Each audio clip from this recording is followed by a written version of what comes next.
बहू की बुद्धिमानी से सास को मिला सबक। एक लड़की विवाह करके ससुराल में आई। घर में एक तो उसका पति था, एक सास थी और एक दादी सास थी। वहां आकर उस लड़की ने देखा कि दादी सास का बड़ा अपमान, तिरस्कार हो रहा है। छोटी सास उसको ठोकर मार देती, गाली दे देती। यह देखकर उस लड़की को बड़ा बुरा लगा और दया भी आई।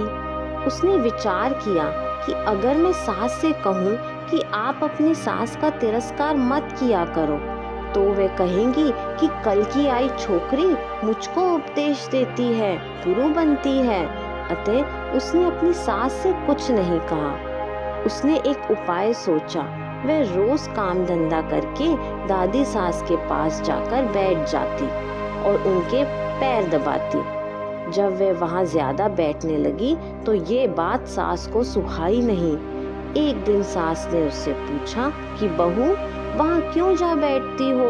लड़की ने कहा, क्या काम है माँ जी, बोलो। सास बोली कि काम क्या बताऊं, तू वहां क्यों बैठ जाती है?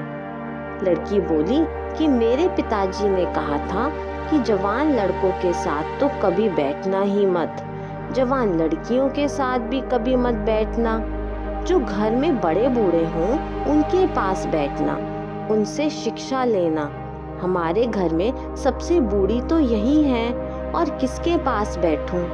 मेरे पिता ने कहा था कि वहाँ हमारे घर का रिवाज नहीं चलेगा, वहाँ तो तेरे ससुराल का रिवाज चलेगा। मेरे को यहाँ का रिवाज सीखना है, इसलिए मैं उनसे पूछती हूँ कि मेरी सास आपकी सेवा कैसे करती है। सास ने पूछा कि बुढ़िया ने क्या कहा? वह बोली, दादी जी ने कहा कि यह मेरे को ठोकर ना मारे, गाली ना दे तो मैं सेवा ही मान लूंगी। सास बोली कि क्या तू भी ऐसा करेगी? वह बोली कि मैं ऐसा नहीं करूंगी।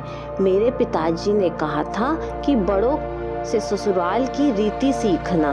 सास डरने लगी कि मैं अपनी सास के साथ जो बर्ताव करूंगी वही बर्ताव अब मेरे साथ भी होगा। तो एक दिन एक जगह कोने में ठिकरी इकट्ठी पड़ी थी। सास ने पूछा, बहू, ये ठिकरी क्यों इकट्ठी कर रखी है? लड़की ने कहा, आप दादी जी को ठिकरी में भोजन कराती हो, इसलिए मैंने पहले से ही जमा कर दी। सास बोली, तू मेरे को भी ठिकरी में भोजन कराएगी क्या? लड़की बोली, मेरे पिताजी ने कहा था कि तेरे वहाँ की रीत चलेगी। ये रीत थोड़ी है, तो आप फिर ठिकरी में क्यों देती हो? सास बोली, थाली कौन मांजेगा? बहू बोली, थाली तो मैं मांज दूंगी, तो तू थाली में दिया कर, ठिकरी उठाकर बाहर फेंक दे। अब बूढ़ी माँ जी को थाली में भोजन मिलने लगा। सबको भोजन देने के बाद जो बाकी बचे वह खिचड़ी की खुरचन, कंकड़ वाली दाल माँ जी को दे देती थी। लड़की उसको हाथ में लाकर देखने लगी। सास ने पूछा, बहू, क्या देखती हो? बहू बोली, मैं देखती हूँ कि बड़ों को भोजन कैसे दिया जाता है। ऐसा भोजन देने की कोई रीति थोड़ी ही है, तो फिर आप ऐसा भोजन क्यों देती हो? पहले भोजन कौन दे? आप आज्ञा दो तो मैं दूंगी। सास बोली, तो तू पहले भोजन दे दिया कर। बहू बोली, अच्छी बात है। अब बुढ़िया माँ जी को बढ़िया भोजन मिलने लगा। रसोई बनते ही वह लड़की ताजी खिचड़ी, ताजा फुल्का, दाल, साग ले जाकर माँ जी को दे देती। माँ जी तो मन ही मन आशीर्वाद देने लगी। माँ जी दिन भर एक खटिया में पड़ी रहती। खटिया टूटी हुई थी, उसमें से बंधनवार की तरह मूंछ नीचे लटकती थी। लड़की उस खटिया को देख रही थी। सास बोली कि क्या देखती हो? लड़की बोली, देखती हूँ कि बड़ों को खाट कैसे दी जाती है। सास बोली, ऐसी खाट थोड़ी ही दी जाती है, ये तो टूट जाने से ऐसी हो गई है, तो दूसरी क्यों नहीं बिछाती? तू बिछा दे दूसरी। लड़की बोली, आप आज्ञा दो तो दूसरी खाट बिछा दूं। अब माँ जी के लिए निवार की खाट लाकर बिछा दी गई।